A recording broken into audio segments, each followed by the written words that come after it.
বিশ্বনবী বিনয়ী ছিলেন। বিশ্বনবী দোয়া করতেন, আল্লাহুম্মা জাআলনি সাবুরা ওয়া জাআলনি শাকুরা ওয়া জাআলনি ফি আইনি সাগীরা ওয়া ফি আ'য়ুনিন নাসি কাবীরা। আল্লাহ, আপনি আমারে সবরকারী বানান, আপনি আমারে শুকরগুজার বান্দা বানান, আমার চোখে আপনি আমারে ছোট বানান, গোটা বিশ্বের মানুষের চোখে আপনি আমারে বড় বানান। ঠিক কিনা?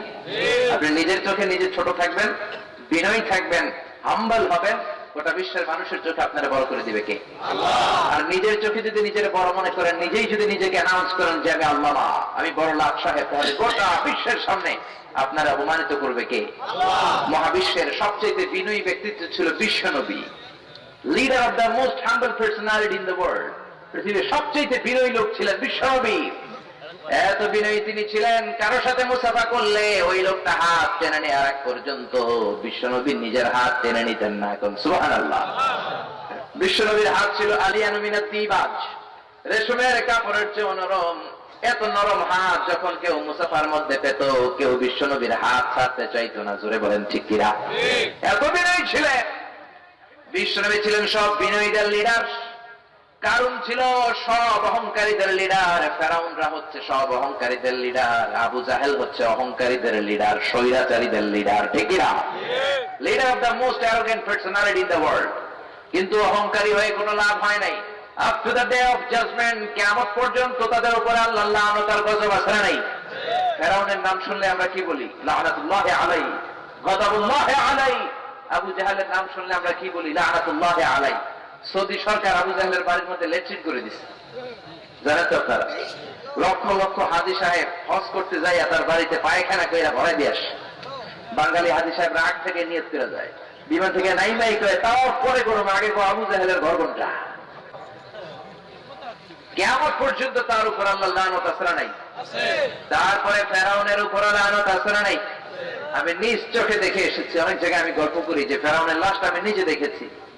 মিশরের রাজধানী কায়রোর ন্যাশনাল মিউজিয়ামের রয়্যাল মমিস চেম্বারের ভিতরে তার লাশটাকে আল্লাহ শুটকি মানব বানিয়ে রেখেছেন। একটা মানুষকে শুটকি বানালে যেমন হয়, ফেরাউন ঠিক তেমন হয়ে শুয়ে আছে। এই লাশ ঘরে ঢুকতে লাগে 100 পাউন্ড, জাদুঘরে ঢুকতে লাগে আরো 100 পাউন্ড। যেহেতু আমি মিশরের আল আজহার ইউনিভার্সিটির স্টুডেন্ট ছিলাম, আমি ফ্রিতে ঢুকেছি। কার্ড দেখিয়ে ঢুকে অবাক হয়ে গেলাম। ফেরাউনের লাশটা পড়ে আছে। এই ফেরাউনের লাশ আর এই আমি মিজানুর রহমান আজহারি। জাহান্নামের নরকীটটা আমি দুনিয়াতে বসেই দেখার সুযোগ আল্লাহ আমাকে করে দিয়েছে। আমি ভেবে অবাক হলাম, এই সেই ফেরাউন যার হুঙ্কারে, যার অহংকারে, যার ক্ষমতার দাপটে প্রিয় নবী মুসা আলাইহিস সালাম একদিনও তার নিজের বাড়িতে ঘুমাতে পারে নাই। জোরে বলেন ঠিক কিনা? এখন এই পরিস্থিতি আছে না নাই? বাড়ি এক জায়গায়, থাকে আরেক জায়গায়, গ্রাম এক জায়গায়, ঘুমায় আরেক জায়গায়, থানা এক জায়গায়, থাকে আরেক থানায়। জোরে বলেন ঠিক কিনা? ওয়ালা তাহিনু ওয়ালা তাহজানু ওয়া আনতুমুল আ'লাউনা ইন কুনতুম মুমিনিন। চিন্তার কোনো কারণ নাই, ভয়ের কোনো কারণ নাই। একটু সবরকারী হতে হবে, একটু স্যাক্রিফাইস করার মানসিকতা অর্জন করতে হবে। এই সবরের মাত্রা যদি সেই মাত্রার হয়, তাহলে কালেমার পতাকা বাংলার জমিনে পথ করে একদিন উড়বেই। চিল্লায় বলেন ঠিক কিনা? এজন্য ফেরাউনের জীবনী থেকে শিক্ষা নিতে হবে, কারণের জীবনী থেকে শিক্ষা নিতে হবে। এই পৃথিবীতে কেউ আজীবন থাকবে না। থাকবে নাকি? জোরে বলেন থাকবে? পৃথিবীতে কেউ তো স্থায়ী হয় না, হোক না সে ফেরাউন কিবা নমরুদ। কেউ ভাবে চিরদিন রয় না, কেউ ভাবে চিরকাল রয় না। পৃথিবীতে কেউ তো স্থায়ী হয় না, হোক না সে ফেরাউন কিবা নমরুদ। কেউ ভাবে চিরদিন রয় না, কেউ ভাবে চিরকাল রয় না। যারা বলেন ঠিক কিনা? আল্লাহ আমাদেরকে অহংকারী না বানাক, আমরা বলি আমিন। আল্লাহ আমাদেরকে বিনয়ী বানাক, আমরা বলি আমিন। বিশেষ বক্তা হিসেবে দাওয়াত করেছেন মাওলানা সফিউল্লাহ সাহেব, খতিব, মাধাইয়া বাজার শাহী জামে মসজিদ। এই যে এখন যিনি কথা বললেন, মাশাআল্লাহ চমৎকার কোরআন থেকে কথা বলছিলেন, আদবের ব্যাপারে বলছিলেন, বিশ্বনবীর দরবারে সাহাবারা কেমন করে তাদেরকে উপস্থাপন করেছেন।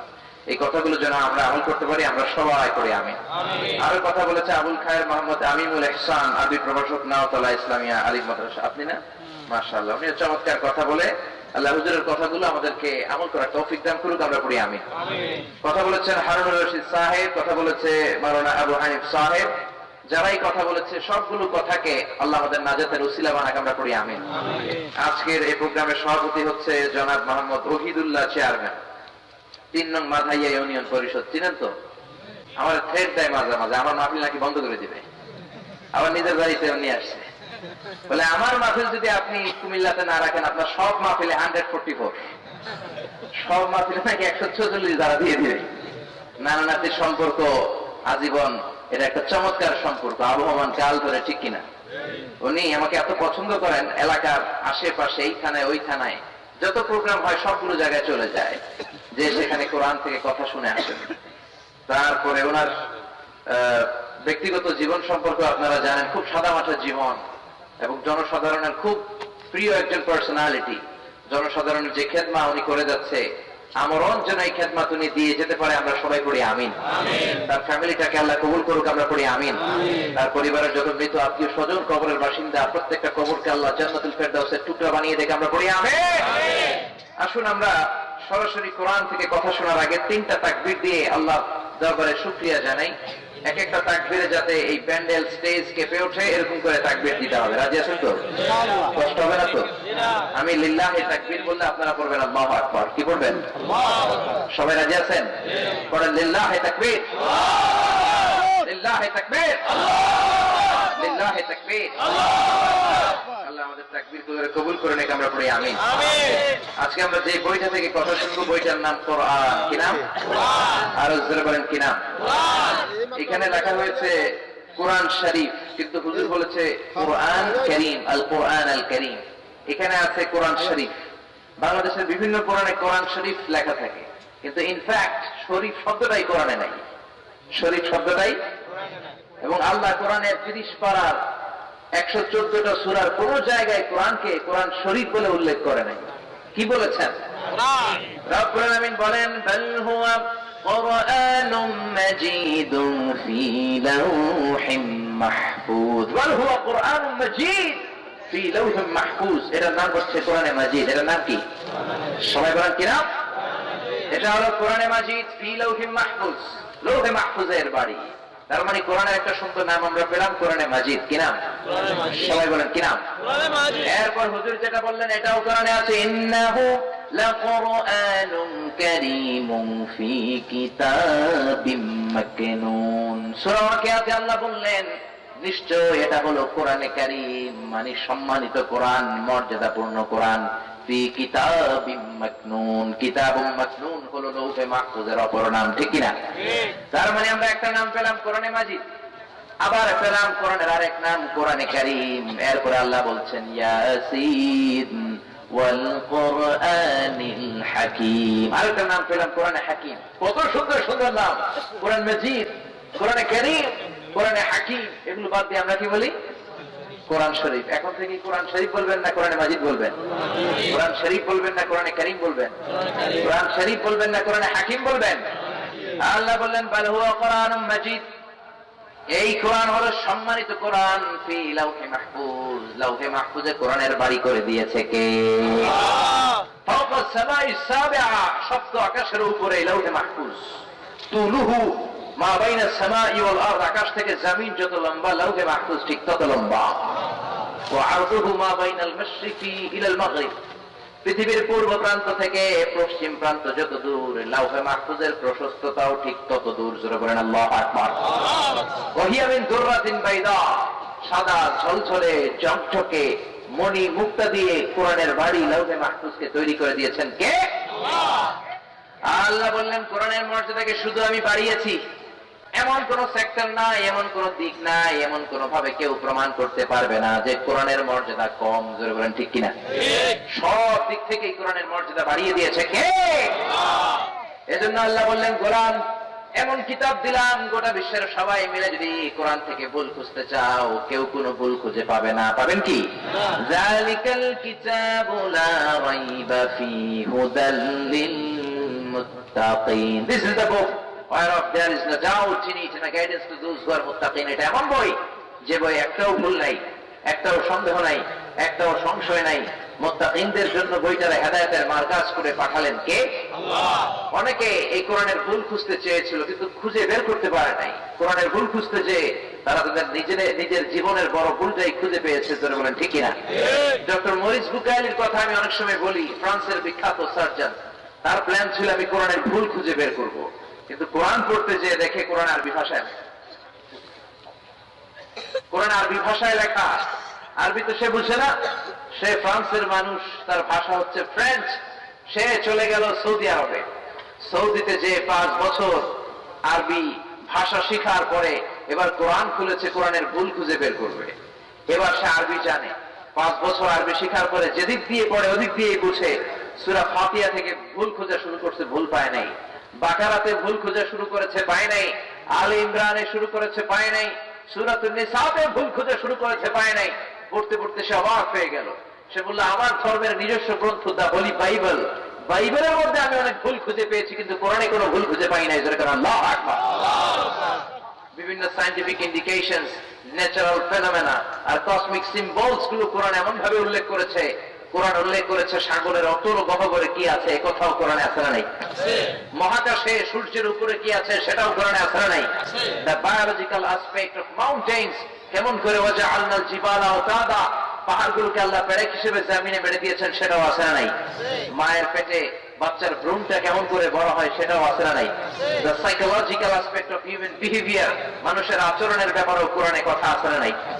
ভুল খুঁজতে খুঁজতে কোথাও না পেয়ে সূরা নাস পর্যন্ত পড়ে সে কমেন্ট করেছে, আমি কোরআনের ভুল খুঁজতে এসে একটাও তো ভুল খুঁজে পাই নাই। কোরআনের ভুল খুঁজতে এসে আমি ডক্টর মরিস মুকাইলি আমার নিজের জীবনের বড় ভুলটা খুঁজে পেয়েছি। চিল্লায় পড়েন আল্লাহু আকবার। এই লোকটা কালিমা পড়ে মুসলমান হয়ে গিয়েছে। সে তার নাম রেখেছে সুলাইমান। কি নাম? আরো জোরে কি নাম? ব্রিটিশরা 200 বছর পরাধীনতার জিঞ্জির পরিয়ে দিয়েছিল আমাদের পায়ে। তারা ইংল্যান্ডে ফিরে যাওয়ার আগে 11 সদস্যের একটা কমিটি করে ভারতবর্ষে রেখে গেল। In order to see is it possible to destroy the holy book Quran from the Indian subcontinent, 11 সদস্যের কমিটিকে তারা পাঠালো, দেখো ভারতবর্ষ থেকে কোরআনকে নিঃশেষ করে দেওয়া যায় কিনা। 11 সদস্যের কমিটি রিপোর্ট করলো, it's possible to destroy the holy book Quran if you make a fire on all the scriptures of Quran. ভারতে রাখা যতগুলো কোরআন আছে সবগুলো যদি আগুন দিয়ে জ্বালিয়ে দাও, তাহলে ভারত থেকে কোরআন দূর হয়ে যাবে। নাউজুবিল্লাহ পড়বেন না? এই রিপোর্টটা ঠিক আছে কিনা দেখার জন্য তারা 33 সদস্যের আরেকটা কমিটি পাঠালো। 33 সদস্যের কমিটি এসে রিসার্চ করে বলে, no, the previous research was absolutely wrong. আগের রিপোর্টটা ছিল পুরোই ভুল, because the people of Indian subcontinent, they don't just write the holy Quran in blank paper. তারা সাদা কাগজে শুধু কোরআন লিখেই রাখে না, they memorize the holy Quran in their heart. তারা কোরআন তাদের সিনার মধ্যে হেফজ করে রাখে। চিল্লায় বলেন আল্লাহু আকবার। শুনে আপনি অবাক হবেন, গোটা বিশ্বে বর্তমানে হাফেজে কোরআনের সংখ্যা 70 লাখেরও বেশি। জোরে করেন সুবহানাল্লাহ। এজন্য আল্লাহ বললেন, কোরআনের মর্যাদা মহাবিশ্বের কেউ কমাতে পারে নাই, কোরআনের মর্যাদা বাড়িয়ে দিয়েছে কে? যদি আগুন লেগে ধ্বংস হয়ে যায়, ধ্বংস হয়ে যায়, যদি আগুন লেগে যাই পুড়ে যায় পৃথিবীর সব বইয়ের দোকান, বিশ্ব থেকে হারাবে না পবিত্র কোরআন, বিশ্ব থেকে হারাবে না পবিত্র কোরআন। পড়েন আল্লাহু আকবার। গোটা বিশ্বের সব কোরআনগুলো আগুন দিয়েও যদি জ্বালিয়ে দেন, পৃথিবী থেকে কোরআন দূর করা যাবে না। চিল্লায় বলেন ঠিক না? কারণ আমার হাফেজ ভাইদের কলিজায় কোরআনকে রেখে দিয়েছে কে?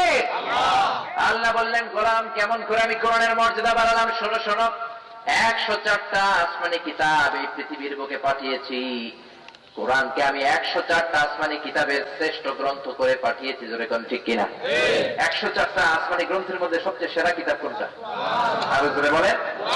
আবার বিশ্বনবী বললেন, কোরআনকে আমি সাইয়েদনা মুসার উপর নাযিল করি নাই, সাইয়েদনা ঈসার উপর নাযিল করি নাই, দাউদের উপর নাযিল করি নাই, গোটা বিশ্বের নবীদের সম্রাট বিশ্ব নবী মুহাম্মাদুর রাসূলুল্লাহ সাল্লাল্লাহু আলাইহি সাল্লামের উপর কোরআনকে নাযিল করে কোরআনের মর্যাদা আরো এক ধাপ বাড়িয়ে দিয়েছি। ঠিক না? আমার মহাবিশ্বে ভাষার কোনো শেষ নাই। যে কোনো ভাষায় চাইলে আমি কোরআনকে নাযিল করতে পারতাম। ভাষার যে কত ডাইভার্সিটি হয়, মিশরে যাওয়ার আগে আমি বুঝি নাই।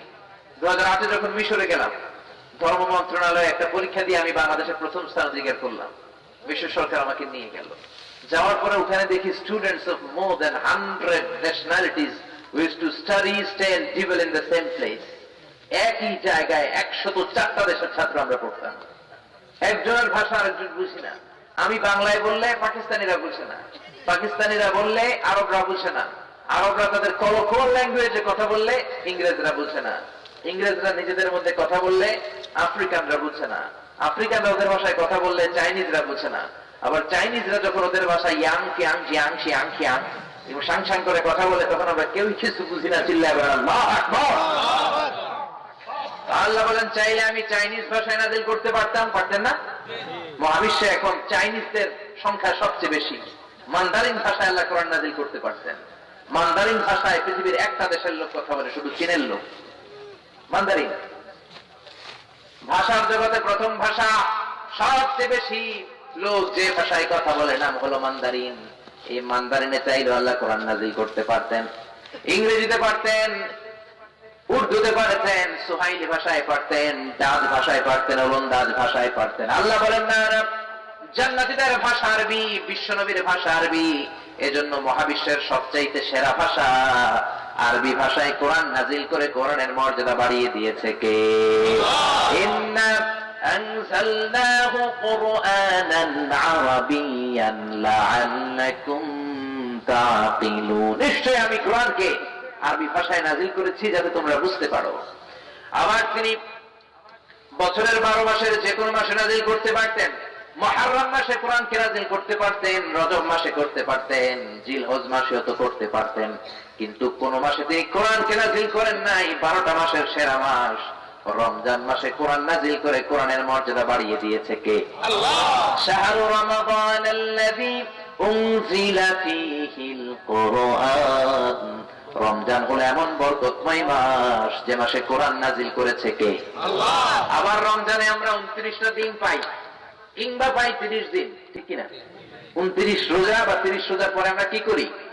ও মন রমজানের ওই রোজার শেষে এলো খুশির ঈদ, তুই আপনাকে আজ বিলিয়ে দে শোন আসমানি তাকিদ, তোর সোনা দানা বালা খানা সব রাহে লিল্লাহ, দে যাকাত মুর্দা মুসলিমের আজ ভালাইতে নিত। পড়েন সবাই। রমজানের ওই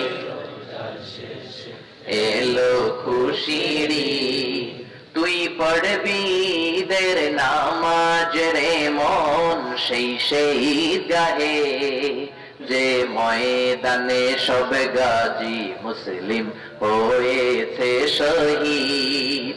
ও মন রমজানের ওই রোজার শেষে এলো খুশির ঈদ। আল্লাহু আকবার। রমজানে আমরা 29টা রাত পাই কিংবা 30টা রাত পাই, যে কোনো রাতেই তিনি কোরআন নাযিল করতে পারতেন, কিন্তু রমজানের শ্রেষ্ঠতম রাত লাইলাতুল কদরের রাত্রিতে কোরআন নাযিল করে কোরআনের মর্যাদা বাড়িয়ে দিলেন কে?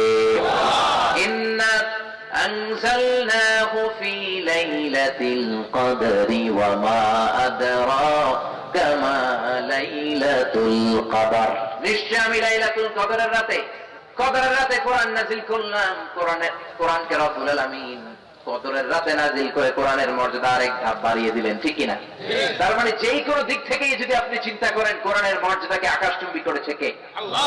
আবার আল্লাহ বলেন এই বুকটা হলো the book of books, the resource of all পাওয়ার। সব ক্ষমতার উৎস হচ্ছে এই কোরআন, চিল্লায় বলেন ঠিক কিনা? এই কোরআনের মধ্যে পাওয়ারের কোনো শেষ নাই। এই পাওয়ারফুল কিতাব বিশ্বনবী যখন রিসিভ করতেন, কোরআনের 5টা কিংবা 10টা আয়াত নাযিল হলে মুখস্থ করার জন্য বিশ্বনবী পাগল হয়ে যেতেন। আয়াত নাযিল হওয়ার পরে বিশ্বনবী হেফজখানার ছাত্রের মতো কোরআন পড়তেন। মা আয়েশা ডাক দিলে তাকাতেন না, খাদিজা ডাক দিলে তাকাতেন না, সফিয়া ডাক দিলে তাকাতেন না, বিশ্বনবীর কোন সাহাবী বিশ্বনবীকে ডাকলে তাকাতেন না। কোরআনের আয়াতগুলো মুখস্থ ঠোঁটস্থ কণ্ঠস্থ করা আগ পর্যন্ত বিশ্বনবী পাগলের মতো আয়াতগুলো পড়তেই থাকতেন। আল্লাহু আকবার। আল্লাহ বিশ্বনবীর সান্ত্বনা দিলেন, লা তুহাররিক বিহি লিসানাকা লিতাআজালা বি, ইন্না আলাইনা জামাআহু ওয়া কুরআনা ফাইযা ক্বারানাহু ফাত্তাবি' কুরআনা। ও নবী, কোরআনের আয়াত নাযিল হলে মুখস্থ করার জন্য তো পাগল হওয়ার দরকার নাই। আপনি পড়তে পড়তে তো মুখ দিয়ে ফেনা বের করে ফেলেন, এত পাগল হওয়ার দরকার নাই। জিব্রাইল কোরআনের আয়াত নাযিল করে যাবে, আপনি জিব্রাইলের পরে শুধু একবার পড়বেন। আজকে থেকে একবার তেলাওয়াত করার পরে আপনার অন্তরের মধ্যে মুখস্থ করায় দিবে কে? পাগল হয়ে যেতেন বিশ্বনবী কোরআন রিসিভ করার জন্য। কোরআনের আয়াত যখন বিশ্বনবীর উপর নাযিল হতো, হাত্তা ইহমাররা ওয়াজহুল কারীম, বিশ্বনবীর চেহারা একেবারে লাল হয়ে যেত, বিশ্বনবীর চেহারাটা ঘেমে যেত। মায়েশার বর্ণনা, বুখারীর বর্ণনা, ওয়া ইন্না জাবিনাহু লায়াতাফাসসাদু আরাকান, প্রচন্ড শীতের রাতে যখন বিশ্বনবীর উপরে কোরআনের আয়াত নাযিল হতো, বিশ্বনবী ঘামতে ঘামতে একাকার হয়ে যেতেন। সুবহানাল্লাহ। মাঘ মাসের শীত, ওই মুহূর্তে যখন বিশ্বনবীর উপর জিব্রাইল কোরআনের আয়াত নাযিল করত, বিশ্বনবী ঘামতে ঘামতে ওনার থুতনিয়া দাড়ি বেয়ে বেয়ে ঝরঝর করে নিচে ঘাম ঝরতে ধরে বেড়ান। আল্লাহু আকবার। আবার বিশ্বনবী যখন ঘোড়ার উপরে থাকতেন কিংবা ওটের উপরে বসে থাকতেন, তখন যখন কোরআনের আয়াত নাযিল হতো, কোরআনের ভারে ওটগুলো জমিনের মধ্যে বসে যেত, ঘোড়াগুলো জমিনের মধ্যে বসে যেত। বিশ্বনবী সহ্য করতে পারতেন, বিশ্বনবীর গায়ের মধ্যে রব্বুল আলামিন শক্তি দিয়েছেন, পাওয়ার দিয়েছেন, কিন্তু ঘোড়ার মধ্যে তো ওই পাওয়ার নাই, ঠিক না? ওটের গায়ে তো ক্ষমতা নাই। ওটের উপরে বসে থাকা অবস্থায় কোরআনের অনেকগুলো আয়াত নাযিল হয়েছে। সাহাবারা বলেন, ওটের উপরে বসে থাকা অবস্থায় কোরআনের আয়াত যখন নাযিল হতো, বিশ্বনবীর উটগুলো জমিনের মধ্যে থপাস করে পড়ে যেত। দুইটা উট বিশ্বনবী ব্যবহার করতেন, একটা নাম হচ্ছে আব্বা, আর একটা নাম হচ্ছে কসওয়া, আর একটা নাম আব্বা। আব্বা আর কসওয়া, এই দুইটা উট বিশ্বনবী ইউজ করতেন খুব বেশি। উটের উপরে থাকা অবস্থায় যখনই কোরআনের আয়াত নাযিল হতো, উটগুলো থপাস করে জমিনে পড়ে যেত। চিল্লায়ে বলেন আল্লাহু আকবার। আবার বিশ্বনবীর একটা অভ্যাস ছিল, কাছের সাহাবী, ভালোবাসার সাহাবীদের রানের মধ্যে মাথা রেখে ঘুমাতেন। সুবহানাল্লাহ বলবেন না? আবু বকরের রানের মধ্যে পায়ের মধ্যে মাথা রেখে বিশ্বনবী অনেক ঘুমিয়েছেন। যায়েদ ইবনে সাবিতের পায়ের মধ্যে মাথা রেখে বিশ্বনবী ঘুমিয়েছেন। কি সিম্পল লাইফ লিড করতেন, কত সহজ সরল ছিলেন। বন্ধুর পায়ের মধ্যে মাথা রেখে ঘুমিয়ে পড়তেন। আল্লাহু আকবার।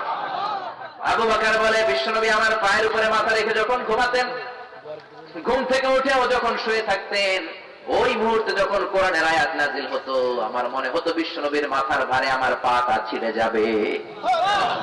1 ঘন্টা ধরে শুয়ে আছেন, কোনো সমস্যা নাই, কিন্তু যখনই কোরআনের আয়াত নাযিল হতো আর তিনি মাথা রেখে আমার রানের উপরে শুয়ে আছেন, মনে হতো আমার রানটা এখনই ফেটে চূর্ণ বিচূর্ণ হয়ে যাবে। কোন আল্লাহু আকবার।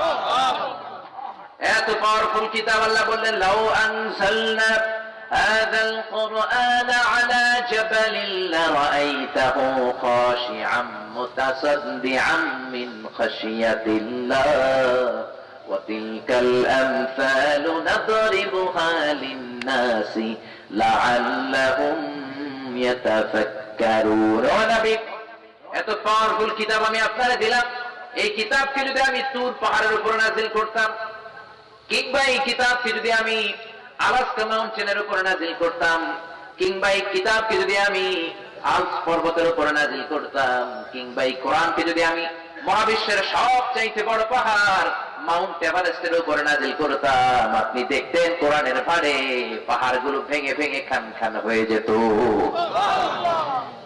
কিন্তু বিশ্বনবীর উপর নাযিল করে কোরআনের মর্যাদা বাড়িয়ে দিল কে? আল্লাহ। রব্বুল আলামিন তাওরাত নাযিল করেছিলেন মুসা আলাইহিস সালামের উপর। কোন নবীর উপর? জোরে বলেন, আরো জোরে। সাইয়েদনা মুসার উপরে তিনি তাওরাত নাযিল করলেন। রব্বুল আলামিন নিজ হাতে কাঠের তক্তার মধ্যে তাওরাত লিখে মুসা আলাইহিস সালামকে দিয়ে বললেন, মুসা যাও, কাঠের তক্তাগুলো বনি ইসরাইলের কাছে নিয়ে যাও, এর মধ্যে আমি নিজ হাতে তাওরাত লিখে দিয়েছি। পড়েন সুবহানাল্লাহ। মুসা আলাইহিস সালাম বললেন, দেন দেন। আল্লাহ বলল, নাও নাও, এই যে তুর পাহাড়ের উপরে বড় বড় কাঠের তক্তাগুলো, এর উপর আমি তাওরাত লিখে দিয়েছি, এটাই তোমার উপর নাযিল হওয়া কিতাব রে মুসা। সাইয়েদনা মুসা আলাইহিস সালাম কাঠের তক্তাগুলো নেয়ার জন্য উদ্যত হলেন, কিন্তু কি আজীব তামাশা, কাঠের তক্তা দাঁড়াতেই পারে না, কাঁধে নিয়ে এত দূরের কথা। সাইয়েদনা মুসা বললেন, ঘটনা কি? এর চেয়ে বড় বড় তক্তা আমি কাঁধে নিয়ে বনি ইসরাইলের মধ্যে ঘুরে বেড়াই, এই কাঠের তক্তাগুলো নিতে পারি না কেন? মনে হয় এই দিক দিয়ে বেশি ওজন, আমি ওই দিক দিয়ে ধরি।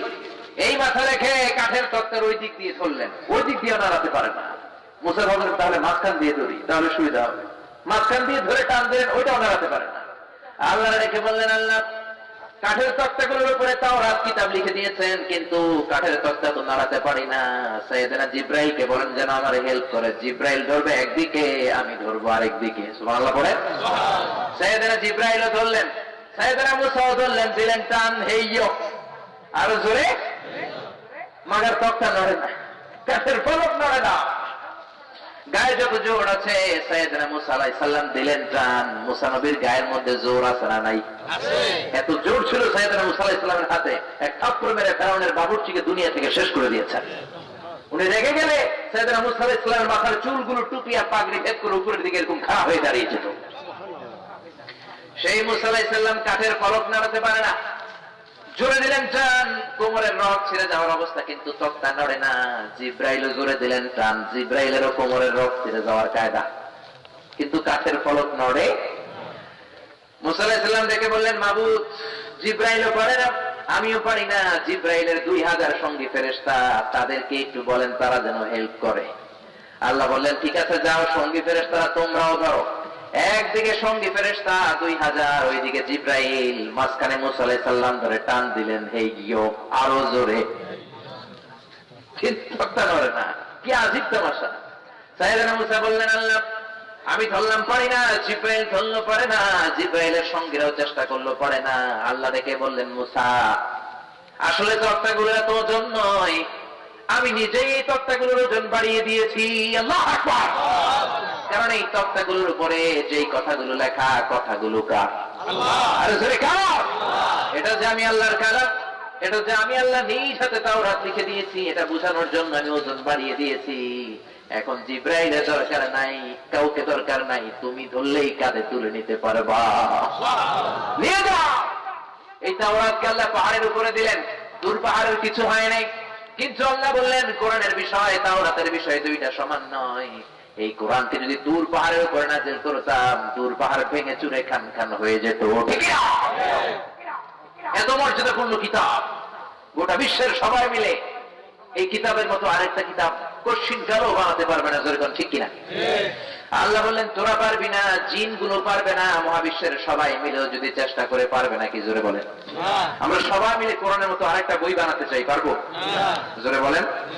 ইউনাইটেড স্টেটস অফ আমেরিকার সায়েন্টিস্টরা কোরআনের যত সায়েন্টিফিক ইন্ডিকেশনস, ন্যাচারাল ফেনোমেনা আর কসমিক সিম্বলস আছে, এগুলো ক্রে-1 সুপার কম্পিউটার, পৃথিবীর সবচেয়ে পাওয়ারফুল কম্পিউটারের নাম হচ্ছে ক্রে-1 সুপার কম্পিউটার। এই সুপার কম্পিউটারের মাইক্রোচিপসের ভিতরে ইনফরমেশন গুলো ঢুকিয়ে তারা কমান্ড করেছিল, is it possible to create a book like Quran for the human being? মানুষের পক্ষে কি কোরআনের মতো আরেকটা বই বানানো সম্ভব, যে কোরআনের মধ্যে এত সায়েন্টিফিক ইন্ডিকেশনস, ন্যাচারাল ফেনোমেনা আর কসমিক সিম্বলস দেওয়া হয়েছে? আর এগুলো এখন দেওয়া হয় নাই, 1500 বছর আগে যেমন দেওয়া হয়েছে ঠিক তেমনই কোরআনের মধ্যে এখনো আছে না নাই? কম্পিউটার অ্যানালাইসিস করে বললো, ইয়া, ইটস পসিবল, এটা সম্ভব। বানিয়ে বলতেছি নাকি? বানিয়ে বলতেছি না। The ultimate miracle of the holy Quran একটা বই আছে, শেখ আহমদ দিদাদের লেখা, এটা পড়ে দেখবেন। কম্পিউটার বললো, yeah, it's possible to create a book like Quran. আপনারা তো বলতেছেন কোরআনের মতো আরেকটা বই বানানো সম্ভব নয়, কিন্তু computer Cray one supercomputer microchips analysis করে বললো, yeah, it's possible to create a book like কোরআন।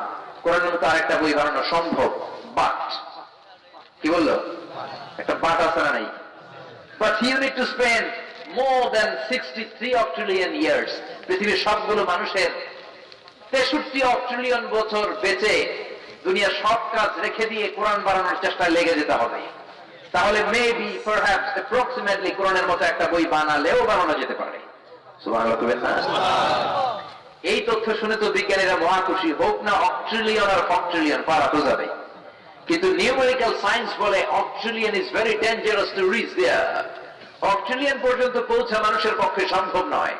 সংখ্যাতাত্ত্বিক নিয়ম বলে সংখ্যা শুরু হয় একক দিয়ে, কি দিয়ে? তারপরে দশক, তারপর শতক, তারপর তারপর তারপর তারপর তারপর তারপর তারপর আমি বলি, তারপর মিলিয়ন, তারপরে বিলিয়ন, তারপরে জিলিয়ন, তারপরে ভিলিয়ন, তারপরে অস্ট্রেলিয়ান। 1, 2, 3 অস্ট্রেলিয়ান নয়। মহাবিশ্বের সবাই মিলে যদি 63 অস্ট্রেলিয়ান বছর আপনি হায়াত পান, আমাদের গড় হায়াত কত? 60 বছরই তো শেষ, ঠিক কিনা? ওদিকে শুধু 60 বছর নয়, 60,000 বছর নয়, 60 লক্ষ বছর নয়, 60 কোটি বছর নয়, 60 মিলিয়ন বছর নয়, 60 বিলিয়ন বছর নয়, 60 বিলিয়ন বছর নয়, 60 অস্ট্রেলিয়ান বছর। 63 অস্ট্রেলিয়ান বছর যদি মহাবিশ্বের সবাই মিলে চেষ্টা করে, তাহলে সম্ভবত কোরআনের মতো একটা বই বানালেও বানানো যেতে পারে। সর্বশেষ ক্রে-1 সুপার কম্পিউটার অ্যানালাইসিস করে যেটা বললো, it's quite impossible to create a book like Quran. পৃথিবীর সবগুলো মানুষের 63 অক্টোরিয়ান বছর বেঁচে থাকাও সম্ভব না, কোরআনের মতো আরেকটা বই বানানো সম্ভব না। চিল্লায় বলেন ঠিক কিনা? সেই কোরআন, বিশ্বনবীর প্রথম কাজ ছিল মানুষকে কোরআন শিখানো, কোরআন তেলাওয়াত শিখানো। এখন আমাদের মধ্যে কোরআন তেলাওয়াত নাই, যেরকম ঠিক কিনা? একটা সময় ছিল বাংলার জমিনের ফজরের নামাজের পরে 68,000 গ্রাম থেকে গুনগুন গুনগুন করে মক্তবগুলোর ভেতর থেকে কোরআনের আওয়াজ বের হতো। এখন এগুলো কমতে শুরু করেছে, ফজরের পরেই kindergarten, cadet school, English medium. ছেলেকে তো স্কুলে পাঠাবেন, অবশ্যই পাঠাবেন, কিন্তু সবার আগে কোরআন, তারপরে অন্য জ্ঞান। আগে কোরআন, পরে অন্য জ্ঞান। Teach your children the holy Quran. Holy Quran will teach your children everything. আপনি আপনার ছেলের কোরআন শিখান, কোরআন আপনার ছেলের গোটা বিশ্ব শিখাই দিবে। যেরকম ঠিক কিনা?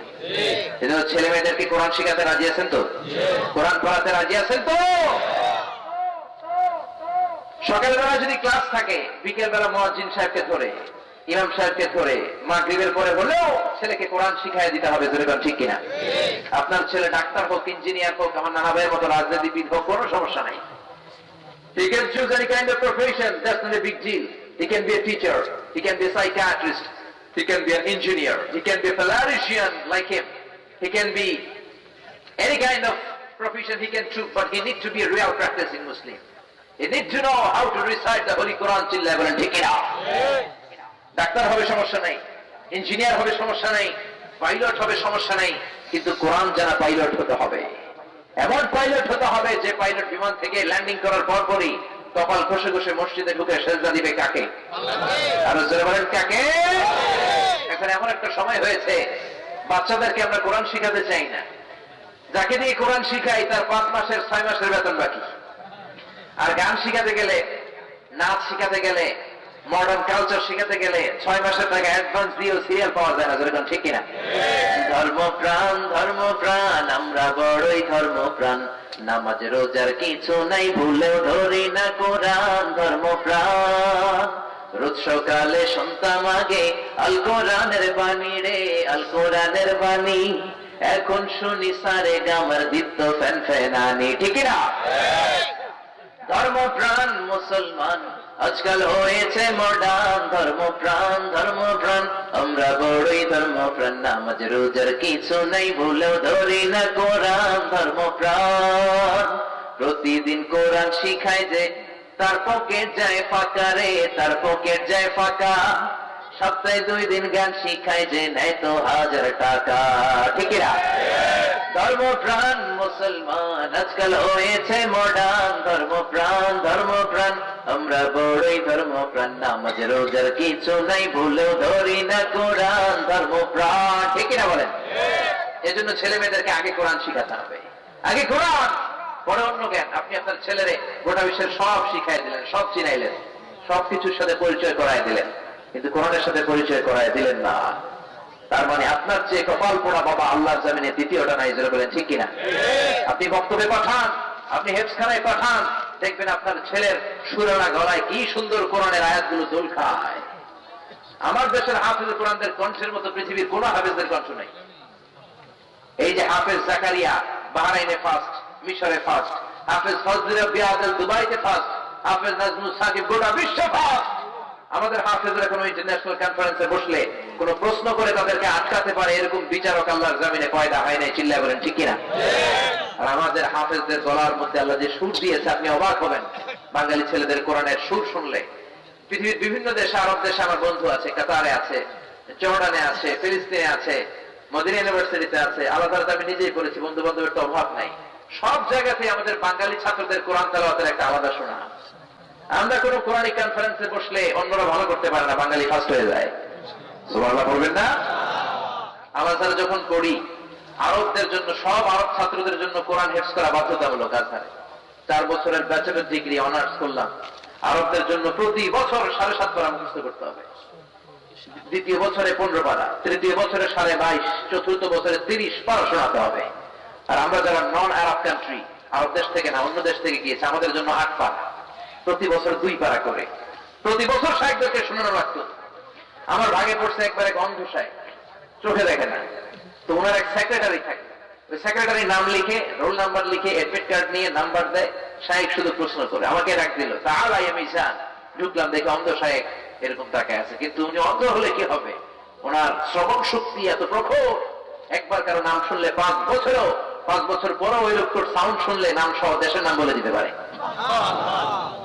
শায়েখ আমার ডাক দিল, মিন আইনা ইয়া হাবিবি, কোন দেশের তুমি? বললাম মিন বাংলাদেশ। আমি বাংলাদেশের স্টুডেন্ট। বললো ইকরা মিন সূরাতিল ফাতিহা, সূরা ফাতিহা পড়ো। সূরা ফাতিহা বললাম, চোখে পানি ছেড়ে দিল। বললো আমি তো চোখে দেখি না, তুই কাছে আয়, তোর একটা হাত দিয়ে ধরে দেখি। শাইখ আব্দুর রহমান সুদাইস যখন কোরআন তেলাওয়াত করে, কাবা ঘরের সামনে হজের মৌসুমে অনেক নাস্তিক কালিমা পড়ে মুসলমান হয়ে যায়, অনেক বৌদ্ধ, অনেক হিন্দু, অনেক ইসলাম বিরোধী কালিমা পড়ে মুসলমান হয়েছে।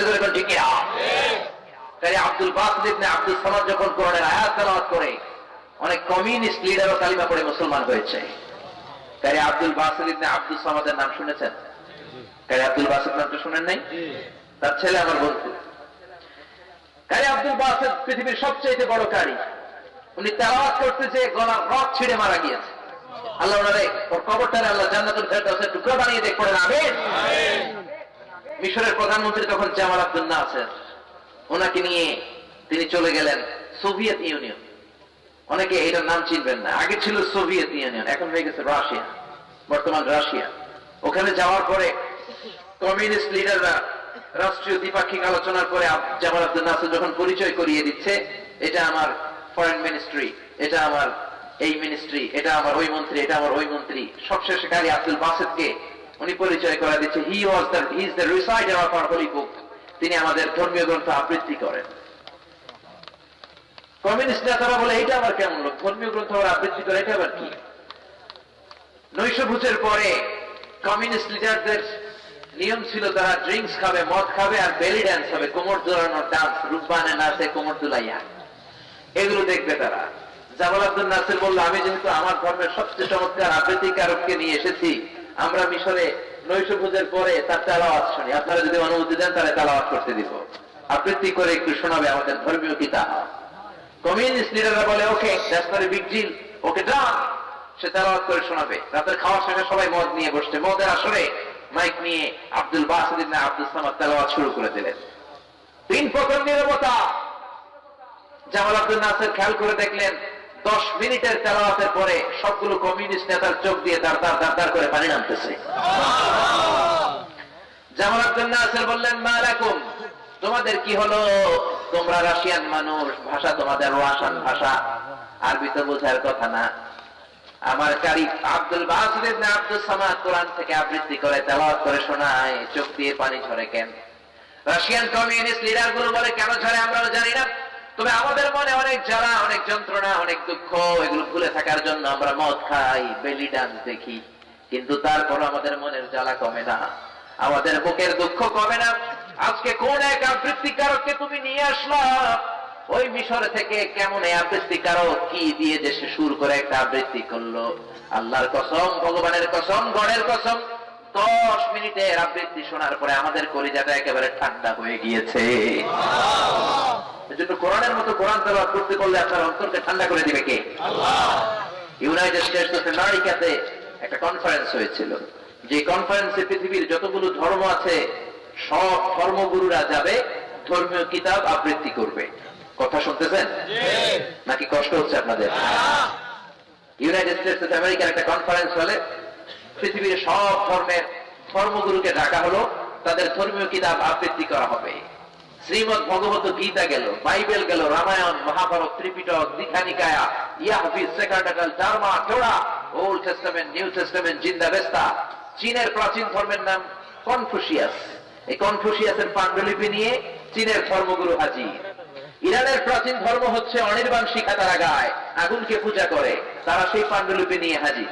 গোটা বিশ্বের সব ধর্মের নেতারা হাজির। মুসলিম বিশ্ব থেকে সেখানে পাঠানো হয়েছে কারি আব্দুল বাসিত ইবনে আব্দুল সামাদকে কোরআন তেলাওয়াত করে শোনানোর জন্য। জোরে বলেন সুবহানাল্লাহ। বিশাল বড় কনফারেন্স রুম, আমাদের সংসদ ভবনের মতো, যেখানে স্পিকার সাহেব বসেন ওখানে বসেছে জাজ, মানে বিচারক, আর নিচে যেমনি মেম্বার অফ দ্য পার্লামেন্টরা বসে, এমপিরা, ওই জায়গায় বসেছে সব ধর্মের ধর্মীয় গুরু তাদের কিতাব নিয়ে। 10 মিনিট করে পড়ার সময় জোরে বলেন কয় মিনিট? 10 মিনিট। সবাই বলেন 10 মিনিট। আরো জোরে কয় মিনিট? 10 মিনিট। বিচারকের সামনে দুইটা বাটন, বাটন মানে বোতাম, একটা গ্রিন বাটন, একটা রেড বাটন। গ্রিন বাটনে বিচারক চাপ দিলেই সবুজ বাতি জ্বলে উঠবে, সবাই তাদের ধর্মীয় গ্রন্থ আবৃত্তি করা শুরু করবে। 10 মিনিট যখন ঘড়ির কাঁটা ধরে শেষ, বিচারক রেড বাটন লাল বাতিতে চাপবে। লাল বাতিতে চাপার সাথে সাথে আবৃত্তি বন্ধ করতে হবে। শুরুতে ডাকা হয়েছে শ্রীমদ ভগবত গীতা। গীতা ওরা এসে শুরু করছে, ওম নমো ভগবতী বাসুদেবায়, পড়তে শুরু করে দিচ্ছে। 10 মিনিট পিনপতন নীরবতায় শ্রীমদ ভগবত গীতা পাঠ করলো। তারপর বিচারক 10 মিনিট পরে রেড বাটন লাল বাজিতে চেপেছে, আবৃত্তি শেষ, বসে যাও যে সিটে। এরপরে ডাকা হয়েছে বাইবেল, 10 মিনিট ত্রিপিটক, যারা পরে ওম শান্তি ওম বুদ্ধাং চরণং গচ্ছামি ধম্মাং চরণং গচ্ছামি নির্বাণাং পরমং সুখং নির্বাণাং পরম শান্তি ওম শান্তি। 10 মিনিট ধরে ওম শান্তি করে গেল, সময় শেষ। এরপরে আসছে রামায়ণ, এরপরে মহাভারত, এরপরে জিন্দাবেস্তা, এরপরে বাইবেল। এরকম সবগুলো ধর্মের ধর্মীয় গুরুরা 10 মিনিট করে পড়ে। কয় মিনিট?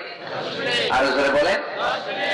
সব শেষে যার নামটা এসেছে সে হচ্ছে মুসলিম বিশ্বের প্রতিনিধি, মিশর থেকে আগত শেখ কারি আব্দুল বাসিত ইবনে আব্দুস সামাদ।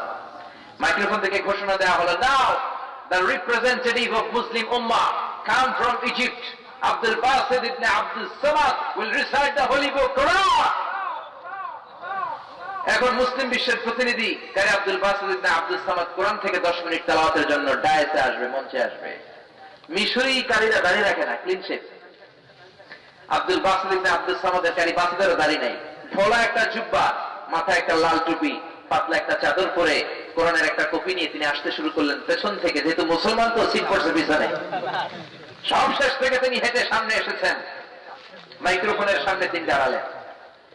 উনি পড়তে আরম্ভ করলেন সূরাতুল ফাতিহা। আপনারা যারা ওনার তেলাওয়াত শুনেছেন, উনি সূরাতুল ফাতিহাই পড়তে সময় লাগে 13 মিনিট, কিন্তু ওইখানে পড়ার সময় কয় মিনিট?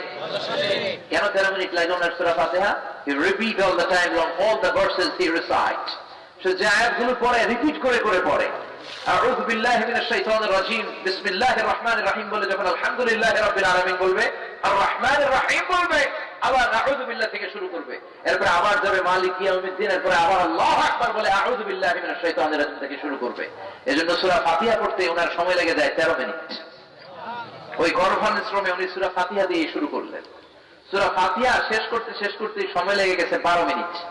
শ্রীমত ভগবতী ওরা হাততালি দেয়, সময় শেষ। কিন্তু কি আজীব তামাশা, 12 মিনিট চলে গেল, বিচারক তো লাল বাতি চাপে না।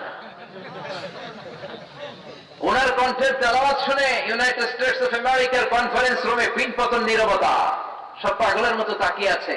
তাই আব্দুল বাসিত খেয়াল করে দেখলেন পুরো কনফারেন্স এখন আমার নিয়ন্ত্রণে, এটাই সুযোগ আল্লাহর কোরআন শুনিয়ে দেওয়ার। উনি সূরা আর রহমান তেলাওয়াত শুরু করে দিলেন। ওনার গলায় আল্লাহ যত সুর দিয়েছেন, আব্দুল বাসিতের গলায় আল্লাহ যত মেলোডি দিয়েছেন, যত সুরের ঝংকার দিয়েছেন, যত সুন্দর কণ্ঠ দিয়েছেন, সবগুলো কণ্ঠের সুরকে একসাথে করে, মেলোডিকে, টোন গুলোকে একসাথে করে আব্দুল বাসিত ইবনে আব্দুস সামাদ কোরআনের মর্যাদা বাড়ানোর জন্য আমেরিকার কনফারেন্স হলে সূরা ফাতিহার পরে আর রহমান তেলাওয়াত শুরু করে দিলেন। পুরো কনফারেন্সে কোনো আওয়াজ নাই, বিচারক এই দুনিয়াতে নাই। এত সুন্দর কণ্ঠ। 15 মিনিট চলে যায়, বিচারক লাল বাতি চাপে না। 20 মিনিট চলে যায়, বিচারক লাল বাতি চাপে না। 25 মিনিট চলে যায়, বিচারক লাল বাতি চাপে না। সুবহানাল্লাহ কইবেন না? 30 মিনিট চলে যায়, বিচারক লাল বাতি চাপে না। অর্গানাইজিং কমিটির চেয়ারম্যান চেয়ার ছেড়ে চলে এসেছে, এসে বিচারককে ধাক্কা দেয় না। What the hell are you doing? Why aren't you pressing the red button? তুমি লাল বাতি চাপো না কেন? তখন ওনার হুঁশ ফিরে আসছে, তাই তো। আবার তেলাওয়াতের দিকে যখন তাকায় আবার হুঁশ হয়ে যায়। পরে উনি পাগলের মতো দাঁড়িয়ে বলে, ও আব্দুল বাসিত ইবনে Abdus Samad, come from Egypt. There is no time limit for you. There is no time limitation for you. Recite as we wish. ও আব্দুল বাসিত, আজকের কনফারেন্সে তোর জন্য সময়ের কোনো ধরাবাধা নিয়ম নাই, তোর যত মনে চাই তুই পড়ে যা। আব্দুল বাসিত ইবনে আব্দুস সামাদ 30 মিনিট থেকে 35 মিনিট সূরা আর রহমান তেলাওয়াত করে শুনিয়েছেন। এই বিচারকের বিরুদ্ধে মামলা হয়েছে ইন্টারন্যাশনাল একটা আদালতে, যেহেতু কনফারেন্স, আন্তর্জাতিক কনফারেন্স, মামলা হইলেও হবে আন্তর্জাতিক আদালতে। বলেন তো আন্তর্জাতিক আদালতটা কোথায়? সুইজারল্যান্ড দিহেগের ওখানে ওনাকে ডাকা হয়েছে। মাননীয় আদালত বিচারকের কাঠগড়ায় যখন দাঁড় করিয়ে দেওয়া হলো, তিনি জিজ্ঞেস করলেন, hey man, you are the judge. There was 10 minutes for every competitor. সব প্রতিযোগীর জন্য সময় ছিল 10 minutes. So I have given extra 30 minutes for Muslim. মুসলমানদের জন্য তুমি 30 মিনিট দিলা কেন? You have given to Bible 10 minutes. ত্রিপিটকা 10 minutes, Mahabharata 10 minutes. মহাভারতে দিলা 10 মিনিট, বাইবেল তেলাওয়াতে সময় দিলা 10 মিনিট। আব্দুল বাসেতকে 30 মিনিট দিলা কেন? I have made you the partiality between the books, among the books. বইগুলোর মধ্যে তুমি পার্সিয়ালিটি করলা কেন? সবাইকে দেওয়ার কথা ছিল কয় মিনিট, কিন্তু কোরআনকে দিছে কয় মিনিট? বিচারক বলে, I have a question, I have a very humble question to you. আমার একটা প্রশ্ন আছে, আগে এটার উত্তর দেন। মহামান্য আদালত তো কি রে, আমি দুনিয়া প্রশ্ন করি, আজকে আমারে প্রশ্ন করে। কি প্রশ্ন? What's your question, man? সেই কোরআনের বিচারক বলল, I have a humble question, সেটা হচ্ছে, যখন আমি বাইবেলকে সময় দিলাম, আমি ঘড়ি দেখতে পারছি, আমার নার্ভাস সিস্টেম ঠিক আছে, আমার নিউরাল কানেক্টিভিটি ঠিক আছে, আমার সময়ের জ্ঞান আছে, আমার হিতাহিত জ্ঞান আছে। যখন ত্রিপিটককে সময় দিলাম, আমার সময়ের জ্ঞান আছে, আমার হিতাহিত জ্ঞান আছে, আমি আমার সাথে আছি। সবাইকে দিলাম, সময়ের জ্ঞান আছে, আমার নার্ভাস সিস্টেম ঠিক আছে। কিন্তু ওই যে মুসলমান দেশের প্রতিনিধি, মিশর থেকে আসা আব্দুল বাসির ইবনে আব্দুস সামাদ, আমার সামনে এসে কি বলে যে একটা টান মারলো, এই টান দেওয়ার সাথে সাথে আমার হুঁশ নাই। আমার নার্ভাস সিস্টেম ফল ডাউন করেছে, আমার নিউরাল কানেক্টিভিটিতে সমস্যা, ঝিম মেরে আমার শরীর কাঁপতে শুরু করেছে। আমি কি সাগরের উপরে না বাতাসের উপরে আমি নিজেই জানি না। আমার সময়ের কোনো জ্ঞান নাই, আমার হিতাহিত কোনো বুদ্ধি নাই। যখন আমার নিউরাল কানেক্টিভিটি নাই, যখন আমার নার্ভাস সিস্টেম ফল করছে, যখন আমার হিতাহিত জ্ঞান নাই, সময়ের কোনো জ্ঞান নাই, how can I press the red button? কেমন করে মেডিকেলি আনফিট থাকা অবস্থায় আমি সময়ের হিসাব করে লালবাতি চাপবো? আগে এই উত্তর তুমি আমার দাও। এই বিচারকের কোনো বিচারই হয়নি, কারণ সে মেডিকেলি ওই সময় আনফিট ছিল। ক্ষণিকের জন্য, 30 মিনিটের জন্য মেডিকেলি তাকে আনফিট বানাই দিছে কে? চিল্লায় বলেন কে? আমাদের কণ্ঠ শুনে যদি মানুষ কাঁদে, সুদাইসির কণ্ঠ শুনে যদি এরকম মানুষ পাগল হয়ে যায়, আব্দুল বাসেদের কণ্ঠ শুনে যদি মানুষ পাগল হয়ে যায়, বিশ্বনবী যখন তেলাওয়াত করতেন মক্কার কি অবস্থা তখন হতো? বিশ্বনবী যখন তেলাওয়াত করতেন, মক্কার কাফের মুশরিক গুলো, নাস্তিক গুলো দিনের বেলা বিশ্বনবীর বিরুদ্ধে মানুষের কাছে ভোট চায়, দিনের বেলা বিশ্বনবীর বিরোধিতা করে, বিশ্বনবীর গালি দেয়, রাত্রিবেলা লুকিয়ে লুকিয়ে বিশ্বনবীর দরজার সামনে যে কোরআন তেলাওয়াত শুনে। আবু জাহেল শুনে, উতবা শুনে, শাইবা শুনে, ওয়ালিদ ইবনে মুগীরা শুনে। দিনের বেলায় বিশ্বনবীর বিরোধিতা, রাত্রে বেলায় নবীর কণ্ঠের তেলাওয়াত শোনার জন্য পাগল হয়ে যায়। সুবহানাল্লাহ। তার মানে কি জাদু আল্লাহ বিশ্বনবীর গলায় দিয়েছিলেন, কি সুরের ঝংকার আল্লাহ বিশ্বনবীকে দিয়েছিলেন। কিয়ামতের দিন সব জান্নাতীদেরকে নিয়ে আল্লাহ একটা কনফারেন্স করবেন। ওই কনফারেন্স রুম আল্লাহ উদ্বোধন করবেন দাউদ আলাইহিস সালামকে দিয়ে। তিনি জাবুর কিতাব থেকে 150টা ছড়া গানের কয়েকটা ছড়া গান তেলাওয়াত করে শোনাবে। এরপরে রব্বুল আলামিন বিশ্বনবীকে ডাকবেন, ও বিশ্বনবী এবার আপনি কোরআন থেকে তেলাওয়াত করেন।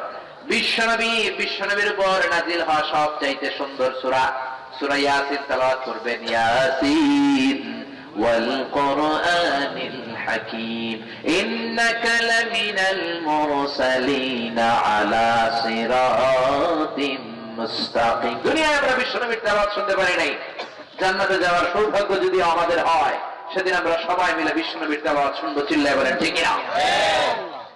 এক জান্নাতি দাঁড়িয়ে বলবে, মাবুদ দাউদ আলাইহিস সালামের কণ্ঠে জাবুর শুনলাম, আমাদের অন্তর ঠান্ডা হলো, বিশ্বনবীর কণ্ঠে সূরা ইয়াসিন শুনলাম, আমাদের আত্মা মাতোয়ারা হয়ে গেল। কিন্তু বিশ্বনবী তো কোরআনের রচয়িতা না, বিশ্বনবী তো কোরআনের লেখক না। কোরআনের লেখক কে? আমরা কোরআনের লেখকের কণ্ঠে আজকে জান্নাতে একটু কোরআন তেলাওয়াত শুনতে চাই। আল্লাহ বলবেন, বসো বসো, ওয়ালাকুম মা তাশতাহি আনফুসুকুম ওয়ালাকুম মা তাদউন নুজুলাম মিন গফুরির রহিম। জান্নাতে আসার পর জান্নাতীরা যা চাইবে তা দিতে আমি বাধ্য, আমি দেবই। তুমি যখন চেয়ে বসেছো, আমার তো কিছু বলার নাই, বসে যাও। আমার নিজের নাম রহমান, আমি আজকে সূরা আর রহমান তোমাদের সামনে তেলাওয়াত করে শোনাবো। চিল্লায়ে বলেন আল্লাহু আকবার। এজন্য ছেলে মেয়েদেরকে কোরআন শেখানোর দরকার আছে না নেই? আমার বাংলার ছেলে মেয়েগুলো রে নাজমুস সাকিবের মতো এরকম হাফেজ বানানোর দরকার আছে না নাই?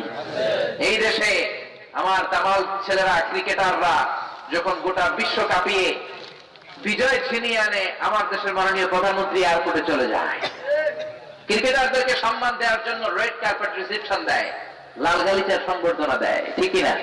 কোন অসুবিধা নাই, দেন। কিন্তু আপনি তাদেরকে লাল গালিচার সংবর্ধনা দিলেন, তারা বিশ্বে বাংলাদেশের নাম উপরের দিকে নিয়েছে, তাই আমার নাজমুস সাকিব কি গোটা বিশ্বে বাংলাদেশের নাম উজ্জ্বল করে নাই? আপনি ওদেরকে লাল কার্পেট লাল গালিচা সংবর্ধনা দিয়েছেন, নাজমুস সাকিবকে তো একটা লাল গোলাপও হাতে দিতে পারতেন, আর বলতে পারতেন সাবাস নাজমুস সাকিব, তোমার মতো নাজমুস সাকিব আমাদের আরো দরকার, চিল্লা বলে ঠিক না? যে দেশে বিশ্ববিজয়ী হাফেজে কোরআনদেরকে সম্মান দেওয়া হয় না, সে দেশে বিশ্ববিজয়ী হাফেজ জন্মায় না। যে দেশে বিশ্ববরেণ্য মুফাসসির কোরআনকে সম্মান দেওয়া হয় না, সে দেশে আর বিশ্ববরেণ্য মুফাসসির জন্মায় না, ঠিক না? যে দেশে আলেমদেরকে সম্মান দেওয়া হয় না, ওই দেশে আলেম জন্মায় না, ওই দেশে জন্মায় গডফাদার, ডন, পিচ্চি হান্নান, কালা জাহাঙ্গীর, লতিফ সিদ্দিকীর মতো আউলা জাউলা মন্ত্রী, চিল্লা বলেন ঠিক না? এজন্য আপনি যদি দুনিয়ায় বাঁচতে চান, আখিরাতে বাঁচতে চান, সমাধান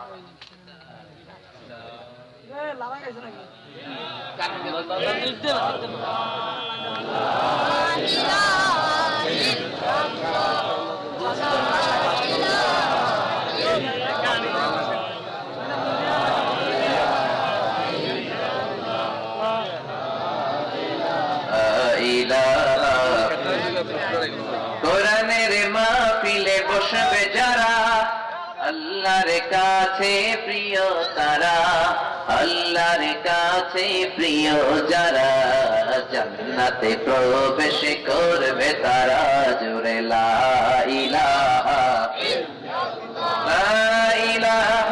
ইল্লাল্লাহু মুহাম্মাদুর রাসূলুল্লাহ সাল্লাল্লাহু আলাইহি ওয়াসাল্লাম। আপনারা দুইজন উঠা করতেছেন কেন?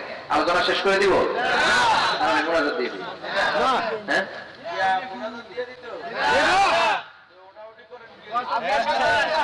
আমরা একটু বসি, আমরা কিছুক্ষণ পরে দোয়ার দিকে যাব, আর অল্প কয়েক মিনিট কথা শুনে আমরা সবাই একসাথে দোয়া নিয়ে যাব। আজকে আখেরি মোনাজাত না করে কে কে চলে যাবেন মাঝখান দিয়ে? একটু হাত তুলে আমার আগেই দেখা দেন তো।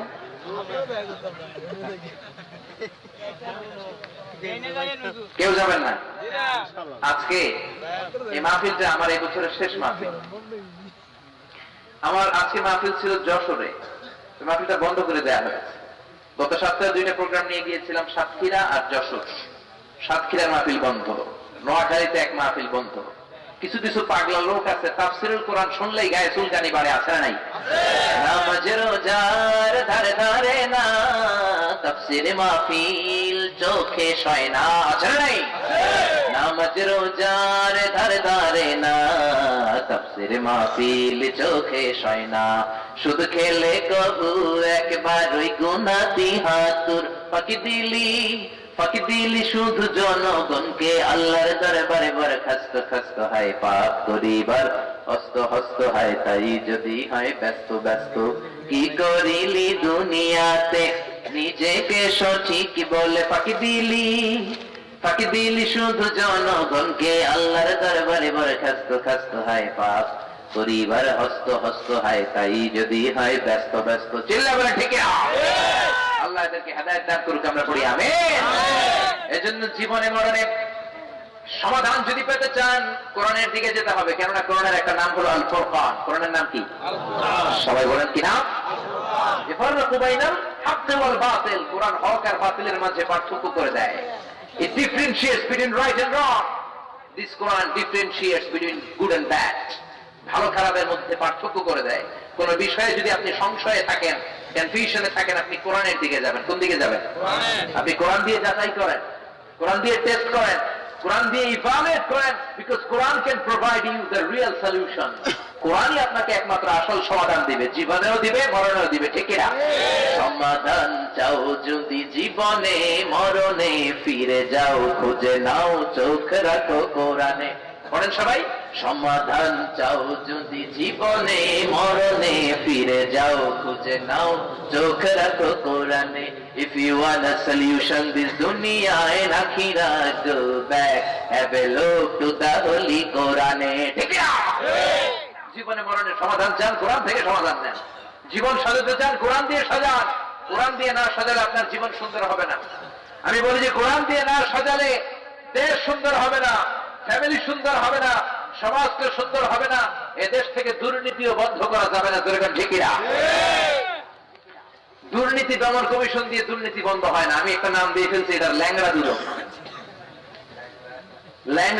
ল্যাংড়া দুর্নীতি দমন কমিশন যে দুর্নীতি দমন কমিশন দিয়ে দুর্নীতি বন্ধ হবে ওটার ভিতরে দুর্নীতি আছে না নাই জোরে বলেন এই জন্য দুর্নীতি বন্ধ করার যে কিতাব আল্লাহ পাঠিয়েছে কিতাবটার নাম কি এই কিতাব আপনি সমাধানের গাইডবুক হিসেবে নেন দেশে আর কোনো টেন্ডারবাজি থাকবে না চাঁদাবাজি থাকবে না হত্যা থাকবে না ঘুম থাকবে না খাদ্যে ভেজাল দেওয়া থাকবে না ইফতেজিং থাকবে না ওজনে কম দেওয়া থাকবে না মাছে ফরমালিন দেওয়া থাকবে না চিল্লায় বলে ঠিক এজন্য এই কোরআনটা হলো সমাধানের কিতাব একটা সময় ছিল আমাদের সালফে সালিহিন যারা ছিল জীবন মরণ তাদের কোরআন দিয়ে বাঁধা কি দিয়ে তারা জীবন মরণ কোরআন দিয়ে বেঁধেছেন একজন মহিলা ছিল যাকে আরবি সাহিত্যের বইয়ে নাম দেওয়া হয়েছে আল মুতাকাল্লিমাতু বিল কোরআন তিনি নাকি তার জীবনের সবগুলো কথা কোরআন দিয়ে বলেছেন সুবহানাল্লাহ বলেন না একটা সহিহ হাদিসের কিতাব আছে সহিহ ইবনে হিব্বান এই ইবনে হিব্বান একটা কিতাব লিখেছে রাওদাতুল উকারা এর মধ্যে তিনি এনেছেন ইমাম বুখারীর নাম শুনছেন না আপনারা কথা কয় না বুখারী শরীফ নাম শুনেছেন এটার সংকলক হচ্ছে ইমাম বুখারী আলেম কি বড় না ছোট কত বড় অনেক বড় আলেম আসাহুল কুতুব বাদা কিতাবিল্লাহিল মুসান্নাফা আল্লাহর কিতাবের পরে এই পৃথিবীতে সবচেয়ে সেরা যে বই এর নাম বুখারী শরীফ কি নাম সহিহ বুখারী কি নাম ইমাম বুখারীর উস্তাদ তার নাম ছিল আব্দুল্লাহ ইবনে আল মুবারক আব্দুল্লাহ ইবনে আল মুবারক ইমাম বুখারীর উস্তাদ কার উস্তাদ আরো জোরে বলেন তো ইমাম বুখারী যদি এত বড় আলেম হয় আর তার উস্তাদ যদি হয় আব্দুল্লাহ ইবনে মুবারক ওই আলেমটা বড় না ছোট জোরে বলেন বড় না ছোট এই আব্দুল্লাহ ইবনে মুবারক জিলহজ মাসে কোন মাসে কথা বলতে হবে আমার সাথে কোন মাসে জিলহজের মাসে হজ করে ফিরে আসতেছে হঠাৎ মরুভূমির মধ্যে দেখলেন চাদর পেছনে একটা মহিলা শুয়ে আছে কে শুয়ে আছে বৃদ্ধা মহিলা অবাক হলেন কিরে হজের মাসে এই মরুভূমির মাঝখানে বুড়ো মহিলা শুয়ে আছে কেন বুড়ো মহিলার কাছে যেয়ে বললেন বুড়িমা আসসালামু আলাইকুম আসসালামু আলাইকুম শোনার পরে বুড়ি তার চাদর খুলে তাকিয়ে দেখলো আব্দুল্লাহ ইবনে মুবারক তারে বুড়িমা চিনে না বুড়িমা সালামের উত্তর দিলেন সালামুন কওলাম মির রাব্বির রহিম সালামুন কওলাম মির রাব্বির রহিম এটা কোরআনের একটা আয়াত এই আয়াতের অর্থ হলো আল্লাহর পক্ষ থেকে তার কথা হিসেবে তোমার উপরে সালাম জোরে বলেন আল্লাহু আকবার বুড়ি বলতে পারতেন ওয়া আলাইকুম আসসালাম আমাদেরকে আসসালামু আলাইকুম বললে আমরা কি বলি বলেন বুড়ি বলতে পারতেন ওয়ালাইকুম আসসালাম বুড়ি ওয়ালাইকুম আসসালাম না বলে বললেন সালামুন কওলাম মির রাব্বির রহিম কোরআন থেকে আয়াত তেলাওয়াত করে দিলেন সালামের উত্তর হয়ে গেল আব্দুল্লাহ ইবনে মুবারক বুড়িকে জিজ্ঞেস করলেন বুড়িমা আপনি এখানে কি করেন একা একা লোকজন নাই কেন মরুভূমির এই গরমের মধ্যে বসে কি করেন এই প্রশ্নের জবাবে বুড়ি বললেন মাইয়ুদলিলিল্লাহু ফালা হাদিয়ালা কোরআন থেকে আয়াত পড়ে দিলেন আল্লাহ তারে পথ হারায় দেয় পথ ভুলায় দেয় তারে পথ দেখানোর কেউ নাই এই আয়াতটা তেলাওয়াত করে পুরি বুঝাতে চাইলাম আমি বাপু পথ হারিয়ে ফেলেছি আমি পথ হারিয়ে ফেলেছি আব্দুল্লাহ ইবনে মুবারক তো কম বড় আলেম না প্রত্যেকটা আয়াত শুনে শুনে উনি বুঝে যাচ্ছেন বুড়ি কি বুঝাতে চায় উনি এবার জিজ্ঞেস করলেন বুড়িমা পথ হারিয়েছেন আমি বুঝলাম কিন্তু আপনি কই যাবেন বাড়ি কোথায় এই কথার জবাবে তিনি কোরআনের একটা আয়াত তেলাওয়াত করলেন সুবহানাল্লাযী আসরা বিআবদিহি লাইলাম মিনাল মাসজিদিল হারামি ইলাল মাসজিদিল আকসা মেরাজের আয়াত মেরে দিতে দিকে কোন আয়াত এর মানে হলো প্রশংসায় আল্লাহর যে আল্লাহ মসজিদুল হারাম থেকে তার বান্দাকে নিয়ে মসজিদুল আকসা মানে ফিলিস্তিনের দিকে নিয়ে যায় সুবহানাল্লাহ এই আয়াত দিয়ে পুরি বুঝাতে চাইলেন এসেছিলাম মসজিদুল হারামে হজের জন্য আর যাচ্ছি আমি মসজিদুল আকসা যেই দেশে ফিলিস্তিনে আমার বাড়ি আব্দুল্লাহ ইবনে মুবারক খুব ভালো করেই বুঝলেন বুড়ির বাড়ি ফিলিস্তিন ফিলিস্তিনে যাচ্ছে কোন সুবহানাল্লাহ কিন্তু আব্দুল্লাহ ইবনে মুবারক একটু টেনশনে পড়ে গেলেন। ঘটনা কি? তিনটা প্রশ্ন করলাম, উনি উত্তর আমার মতো না দিয়ে খালি কোরআনের আয়াত মারে। কি মারে? আর এমন এমন আয়াত মারে, ওই আয়াতের মাধ্যমে প্রশ্নের উত্তরও হয়ে যায়। চিল্লায় বলেন আল্লাহু আকবার। আব্দুল্লাহ ইবনে মুবারক বলেন, ঘটনা তো বেশি সুবিধার না, আরেকটু ভিতরে ঢুকে দেখি কি হয়। এবার আব্দুল্লাহ ইবনে মুবারক বুড়িকে জিজ্ঞেস করলেন, মা মুনযু কাম ইয়াউমিন আনতি হুনা, কয়দিন ধরে মরুভূমিতে পড়ে আছেন? বুড়ি এ প্রশ্নের জবাবে কোরআন থেকে আয়াত পড়ে দিলেন, সালায়ালিন সাবিয়া, একদিন নয়, 2 দিন নয়, টানা 3 দিন 3 রাত মরুভূমির মধ্যে একা পড়ে আছি। সুবহানাল্লাহ। আরো আসতে পড়েন না সুবহানাল্লাহ। আব্দুল্লাহ ইবনে মুবারক অবাক হয়ে গেলেন, হায় হায়, এত বয়স্ক একটা মহিলা খাওয়া দাওয়া ছাড়া মরুভূমির মধ্যে একা একা কেমনে পড়ে আছে? আব্দুল্লাহ ইবনে মুবারক বুড়িরে জিজ্ঞেস করলেন, বুড়িমা 3 দিন পরে আছেন তো আপনি কি খান, খাবার ফেরেন কোথায়? বুড়ি আবার কোরআনের আয়াত তেলাওয়াত করে দিলেন, হুয়া ইউতঈমুনি ওয়া ইয়াসকিন, যে আল্লাহ তোমারে খাওয়ায়, যে আল্লাহ গোটা বিশ্বের মানুষকে খাওয়ায়, 3 দিন যাবত ওই আল্লাহ আমারেও খাওয়ায়া বাঁচিয়ে রেখেছেন। জোরে কোন ঠিক কিনা? আব্দুল্লাহ ইবনে মুবারকের মাথায় আর কিছু ধরে না, এই কেমন মহিলা? আমি প্রশ্ন করলেই খালি কোরআনের আয়াত বলে দেয়, আর এমন একটা আয়াত বলে যে আয়াতের মাধ্যমে আমি উত্তরও পেয়ে যাই। উত্তরের মধ্যে চলে আসে, চিৎকার করে বলেন ঠিক কিনা? আব্দুল্লাহ ইবনে মুবারক অবাক হয়ে বুড়িরে বললেন, বুড়িমা বুঝলাম আল্লাহ আপনার খাবার খাওয়ায়, মনে হয় আপনার কাছে কোনো খাবার ছিল, কিন্তু এবার বলেন 3 দিন যাবত শুয়ে আছেন, 3 দিনে 3 পাঁচা 15 ওয়াক্ত নামাজ কেমনে পড়লেন? এখানে তো পানি নাই। বুড়ি বললেন, ফাইনলাম তাজিদু মাআন ফাতায়াম্মামু সাঈদান তাইয়্যিবা। আল্লাহু আকবার। বুড়ি কোরআন থেকে তায়াম্মুমের আয়াত পড়ে দিলেন। তার মানে আব্দুল্লাহ ইবনে মুবারককে বলতে চাইলেন, চেহারার মধ্যে দাঁড়িয়ে আছে, দেখতে মনে হয় মাওলানা, পানি না থাকলে তায়াম্মুম করে যে ওযু করা যায় এটা বুঝি জানো না। সুবহানাল্লাহ বলেন না? আব্দুল্লাহ ইবনে মুবারক লজ্জায় পড়ে গেলেন। ঘটনা কি? কেমন নারী, কোন দিক দিয়ে আটকানো যায় না। আব্দুল্লাহ ইবনে মুবারক বলেন, আজকে আমি আটকায় ছাড়ুম, আমি ইমাম বুখারীর উস্তাদ, আমার চাইতে বড় আলেম এলাকায় তো আছে, দেখি কতক্ষণ পর্যন্ত কোরআনের আয়াত মারতে পারে। এক সময় তো থামবে। সুবহানাল্লাহ বলেন না? এবার আব্দুল্লাহ ইবনে মুবারক বললেন, আমার কাছে কিছু খাবার আছে, খান। আমার কাছে রুটি আছে, খেজুর আছে, বুড়িমা খেজুর খান। খেজুর খান বলার পরে বুড়ি আবার কোরআন থেকে আয়াত তেলাওয়াত করলেন, সুম্মা আতিম্মুস সিয়ামা ইলাল লাইল। এর অর্থ হলো আল্লাহ বললেন, যদি রোজা রাখো, রোজাটা দুপুর বেলায় ভেঙে দিও না, রাত্রি পর্যন্ত, মাগরিবের আযান পর্যন্ত রোজাটাকে পূর্ণ করবা। সুবহানাল্লাহ। তার মানে বুঝাতে চাইলেন আমি খাবো না, কারণ রোজাটা। কারণ কি? এবার আব্দুল্লাহ ইবনে মুবারক বললেন, বুড়িমা এটা তো জিলহজ মাস। কোন মাস?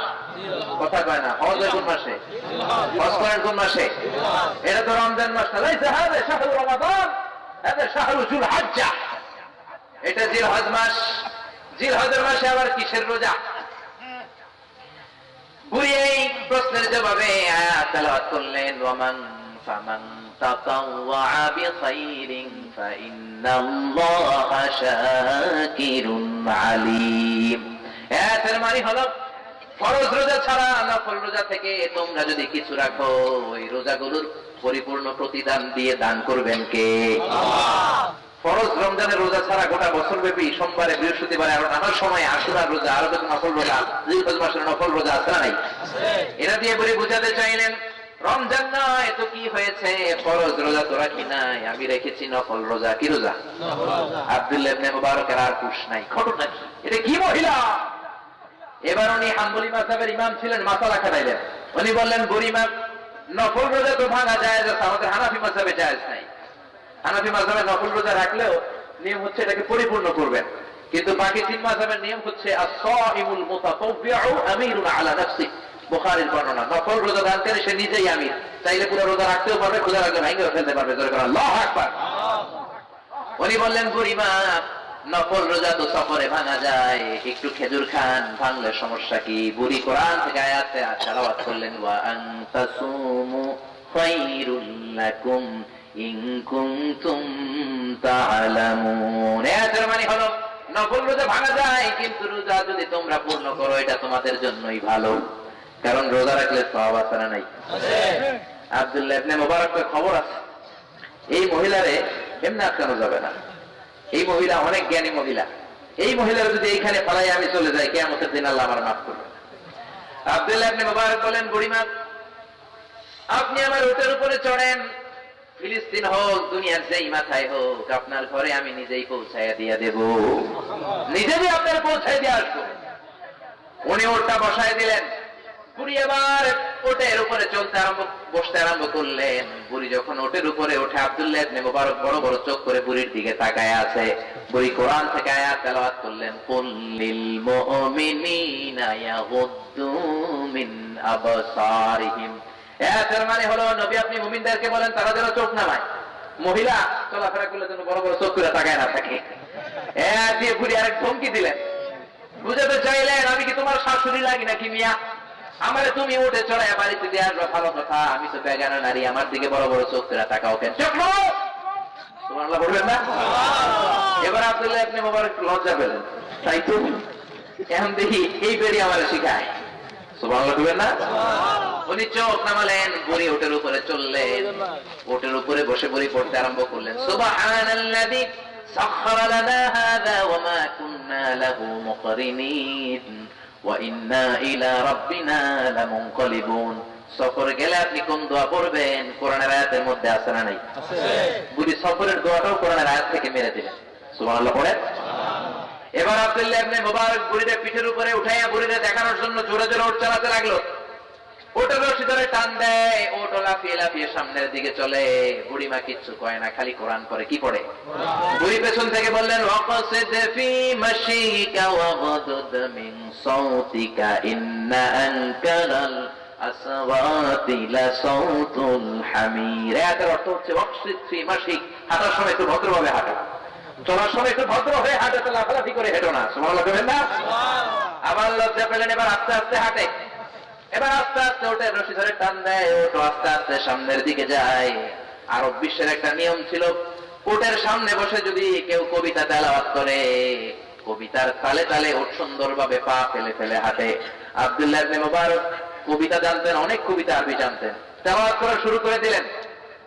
বুড়িমা পেছন থেকে আবার কোরআন থেকে আয়াত করলেন। বুড়ি বললেন, ফাকরাউ মা তায়াসসারা মিনাল কোরআন। এর অর্থ হলো কোরআনের যে দিক দিয়ে তোমার সহজ লাগে তুমি ওই দিক দিয়ে পড়ো। তার মানে বুঝালেন সারাদিন যদি কবিতা পড়ো কোনো সহজ আছে নাকি? কিন্তু ঘোড়া চালানোর সময়, উট চালানোর সময় যদি কোরআন তেলাওয়াত করো, প্রত্যেকটা অক্ষরে 10টা করে নেকি দিবে কে? আল্লাহ। আবার লজ্জায় পড়ে এবার তিনি কোরআন তেলাওয়াত শুরু করলেন।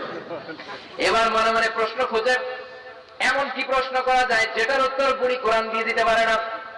আগাতে লাগলেন। প্রতিমধ্যে আব্দুল্লাহ ইবনে মুবারক বুড়িরে জিজ্ঞেস করলেন, ও বুড়িমা আপনি যেই কাফেলার সাথে ছিলেন, এই কাফেলায় আপনার কেউ আছে নাকি, নাকি হজ করার জন্য আপনি একাই এসেছেন? বুড়ি কোরআন থেকে বললেন, আল মালু ওয়াল বানুনা জিনাতুল হায়াতিন দুনিয়া।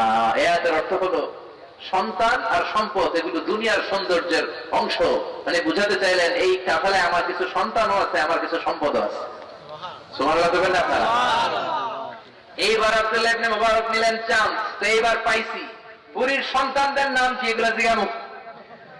আপনার ছেলে মেয়ে আছে বুঝলাম, আপনার সন্তান আছে এই কাফেলার মধ্যে। এবার জিজ্ঞেস করলেন, মাসমু আবনাইকা ইয়া জাদ্দাতি ইয়া আজুজ, ও বৃদ্ধ মহিলা আপনি বললেন কাফেলায় আপনার কিছু সন্তান আছে, এবার বলেন সন্তানের নাম কি?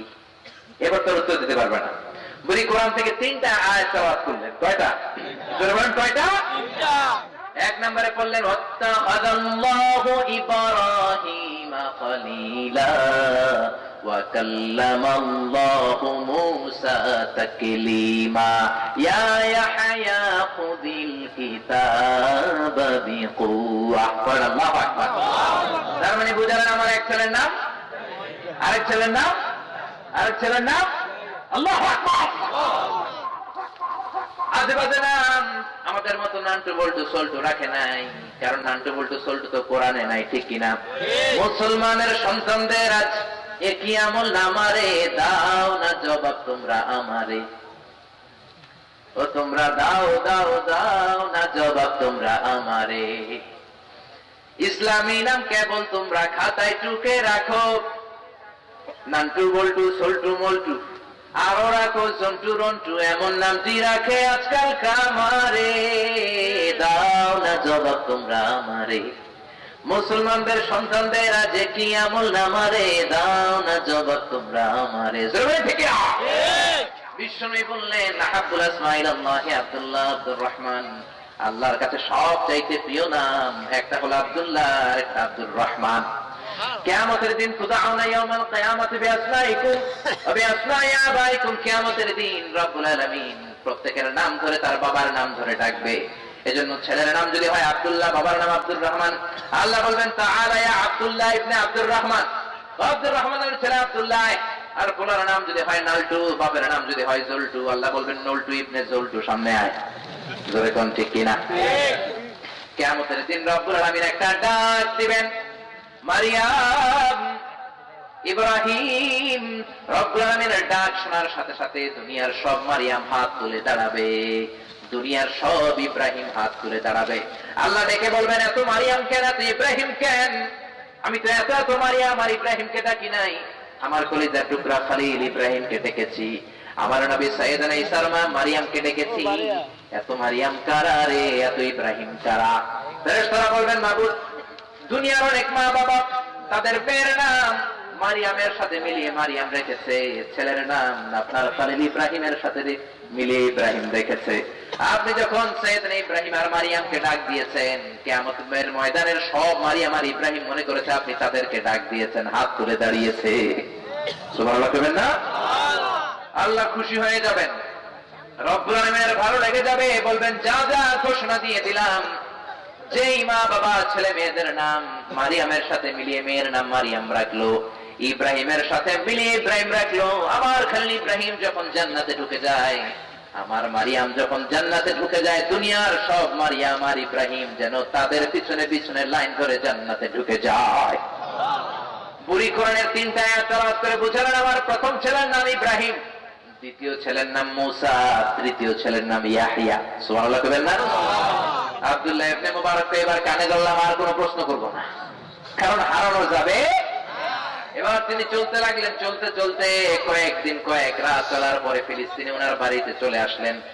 বাড়িতে চলে এসে চিৎকার দিলেন, ইয়া ইব্রাহিম, ও ইব্রাহিম, তোমার মারে নিয়ে আসছি, ঘরের বাইরে বের হয়ে আসো। ও মুসা, ইয়াহইয়া, 3 ছেলে বের হয়ে আসলো। আব্দুল্লাহ ইবনে মুবারককে সাথে কোলাকুলি করে মুসাফা করে শুকরিয়া জ্ঞাপন করতে লাগলো, আমাদের মাকে আমরা হারিয়ে ফেলেছিলাম, আমরা কাফেলা থেকে চলে এসেছি, আমরা ভেবেছি অন্য কোন কাফেলার সাথে আসবে, আসে নাই, আপনি নিয়ে এসেছেন, আপনার দরবারে শুকরিয়া। এবার আব্দুল্লাহ ইবনে মুবারক ওর থেকে বুড়িমাকে নামালেন, ছেলেদের সামনে দাঁড়িয়ে ছেলেদেরকে কোনো কথা না বলে ছেলেদের সামনে কোরআনের একটা আয়াত তেলাওয়াত করলেন, ফাবাআতু আহাদাকুম বিওয়ারিকিকুম হাযিহি ইলাল মাদিনাতি ফাল। আমার ছেলেদের সামনে দাঁড়িয়ে তিনি পড়তে আরম্ভ করলেন, যে আজকে তিনি বললেন সূরা কাহফ থেকে বললেন, এর মানে হলো এই যে আমার কাছে কিছু রূপা আছে, টাকা আছে, টাকা নিয়ে তোমরা বাজারে যাও, ফালিয়াতিকুম বিরিজকিম মিনহু, তোমরা টাকা নিয়ে বাজারে যাও, ভালো কোনো রিজিক কিনে নিয়ে আসো, ফল কিনে নিয়ে আসো, খাবার কিনে নিয়ে আসো, খাবার দিয়ে আমি এই লোকটার মেহমানদারি করবো। কোন সুবহানাল্লাহ। সূরা কাহফের এই তেলাওয়াত শুনে ছেলেরাও এমন আলেম, ছেলেরাও বুঝে গেছে ফালিয়াতিকুম বিরিজকিম মিন, ওর খাবার নিয়ে আসতে বলছে মা। বাজারে যে আঙ্গুর নিয়ে এসেছে, রুটির দোকান থেকে খুবস নিয়ে এসেছে, বড় বড় রুটি নিয়ে এসেছে, চিপনা নিয়ে এসেছে, পনির নিয়ে এসেছে। এবার মায়ের কাছে দেওয়ার পরে মা তার বৃদ্ধ মহিলাটার চেহারাটা ঢেকে বিরাট বড় প্লেটের মধ্যে খাবার সাজিয়ে আব্দুল্লাহ ইবনে মুবারকের সামনে রেখে বলতে আরম্ভ করলেন, কুলু ওয়াশরাবু হানিআম বিমা আসলাফতুম ফিল আইয়ামিল খালিয়া। আবার কোরআনের আয়াত, আব্দুল্লাহ ইবনে মুবারক পাগল হয়ে যাওয়ার কায়দা। আবার কোরআনের আয়াত, এ আয়াত রব্বুল আলামিন জান্নাতীরা যখন জান্নাতে যাবে, জান্নাতীদেরকে খাবার দেওয়ার পরে আল্লাহ বলবেন, কুলু ওয়াশরাবু, খাও পান করো, বিমা আসলাফতুম ফিল আইয়ামিল খালিয়া, দুনিয়ার বুকে যে ভালো কাজগুলো করেছো তার প্রতিদান উপহার হিসেবে এখন খাও। এ আয়াতটা উনি তেলাওয়াত করলেন, মানে বুঝাতে চাইলেন এই যে 5 দিন 6 দিন আপনি আমার কষ্ট করে নিয়ে আসছেন, উপহার হিসেবে আমার পক্ষ থেকে এই খাবারটা গ্রহণ করেন। চিল্লায়ে বলেন আল্লাহু আকবার। আব্দুল্লাহ ইবনে মুবারক চোখের পানি ছেড়ে দিলেন, বললেন, না না, হাযা তাআমু হারামান আলাইয়া, এই খাবারটা আমার উপর খাওয়া হারাম। যতক্ষণ না হাত্তা তুখবিরুনি আন উম্মিকা ইয়া ইব্রাহিম, ও ইব্রাহিম, ও মুসা, ও ইয়াহইয়া, এই মহিলাটাকে তোমার মায়ের ব্যাপারে বিস্তারিত ঘটনা যতক্ষণ না বলবা, আমি কোনো খাবার তোমাদের ঘরের খাবো না।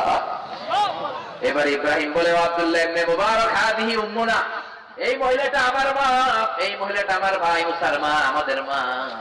আমরা জন্মের পর থেকে আজ পর্যন্ত কোনদিন কোরআনের আয়াত ছাড়া কোনো কথা আমার মার মুখ দিয়ে বলতে শুনি না। আমার বয়স 40, ইব্রাহিম বলে আমার বয়স 40, এই 40 বছরে জন্মের পর থেকে আমার মায়ের মুখ দিয়ে কোরআনের আয়াত ছাড়া অন্য কোনো কথা আমি বলতেই শুনি না। চিল্লায় বলেন সুবহানাল্লাহ। যখনই যে কাজের দরকার হয় ওই কাজের সাথে সামঞ্জস্য রেখে কোরআনের আয়াত তেলাওয়াত করে ফেলেন। জোরে কোন ঠিক কিনা? বাংলার জমিনেও যদি আপনি ছেলে মেয়েদেরকে এরকম কোরআন শিখাতেন, নারীদেরকে যদি কোরআন শিখাতেন, ইসলাম শিখাতেন, ছেলেদেরকে যদি হেফজখানায় পাঠাতেন, তাহলে তারাও এরকম কোরআন বলতে পারতো। জোরে কোন ঠিক কিনা? আপনার মেয়েগুলো টাস টাস করে হিন্দি সিনেমার ডায়ালগের বদলে কোরআন বলতো, আপনার ছেলে জি বাংলার বদলে কোরআনের আয়াত বলতো, আপনার বোন কিরণমালার ডায়ালগ রেখে দিয়ে কোরআনের আয়াত তেলাওয়াত করতো। চিল্লায় বলেন ঠিক কিনা? এখন আমরা কোরআন পড়াই না, এই জন্য আমাদের ঘরে ঘরে জন্মায় তসলিমা, নাসরিন আর ঐশী। ঠিক কিনা? যে ঐশী রামদা দিয়ে বাবা মারে কোপায়, যে তসলিমা নাসরিন আলেমদের বিরুদ্ধে কথা বলে, কোরআনের বিরুদ্ধে কথা বলে। চিল্লায় বলে ঠিক কিনা?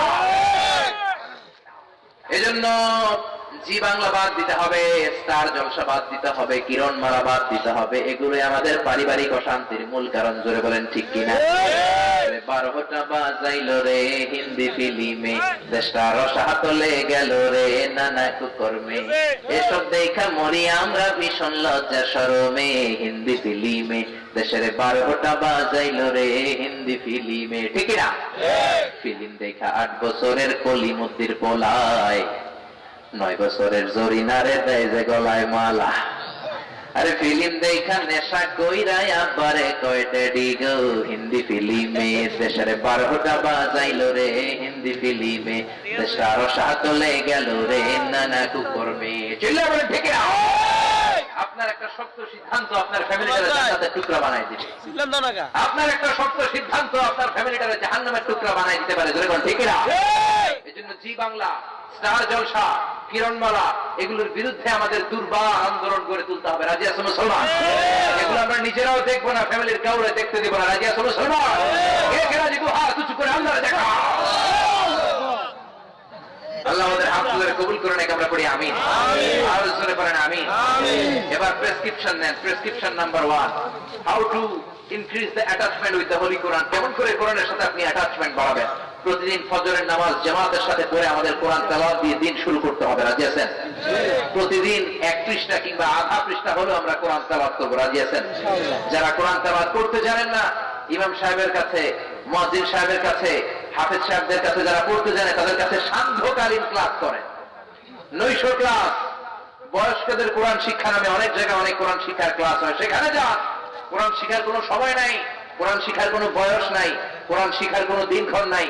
যে কোনো সময়, যে কোনো সময়, যে কোনো মুহূর্তে কোরআন শিখা যায়।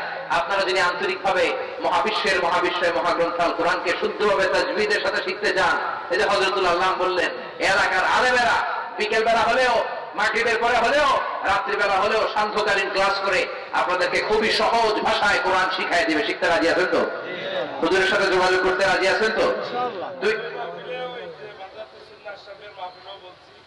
আপনারা মুরব্বী যারা কোরআন শরীফ পড়তে পারেন না, যদি আপনারা পড়তে চান কয়েকজন একসাথে হন, আমরা যারা আলেম আছি আমরা আপনাদেরকে টাইম দিয়ে পড়াবো। আল্লাহ আমাদেরকে তৌফিক দান করুক। আমরা বলি আমিন। 2 নাম্বার প্রেসক্রিপশন। 2 নাম্বার প্রেসক্রিপশন, কোরআন শুধু পড়লেই হবে না, মাতৃভাষায় কোরআনকে বুঝতে হবে। এটা সব খরচের বড় খরচ। আল্লাহ কি বললো, কি আহকাম দিল, কি বিধান দিল, কি শিখাতে চাইলো, এগুলো আপনি আরবিতে না বুঝেন, কিন্তু বঙ্গানুবাদ যদি পড়েন, বাংলায় পড়েন, তাহলে বোঝার সুযোগ আছে না নেই? বাংলায় এখন সফটওয়্যার পাওয়া যায়, অ্যান্ড্রয়েড সেটে বিভিন্ন অ্যাপস বের হয়েছে। আল কোরআন একাডেমি লন্ডন কোরআনের অনুবাদ করেছে, বাইতুল মুকাররমের ইসলামিক ফাউন্ডেশন অনুবাদ করেছে। শত শত অনুবাদ পাওয়া যায়। একটা করে কোরআনের অনুবাদ, বঙ্গানুবাদ ঘরে রাখতে হবে। একটা করে সহিহ বুখারীর বাংলা ঘরের মধ্যে রাখতে হবে। রাজি আছেন মুসলমান? আর জীবনে মরণে, শয়নে স্বপনে সবসময় কোরআনের আন্দোলনের সাথে জড়িত থাকতে হবে। কোরআনের সাথে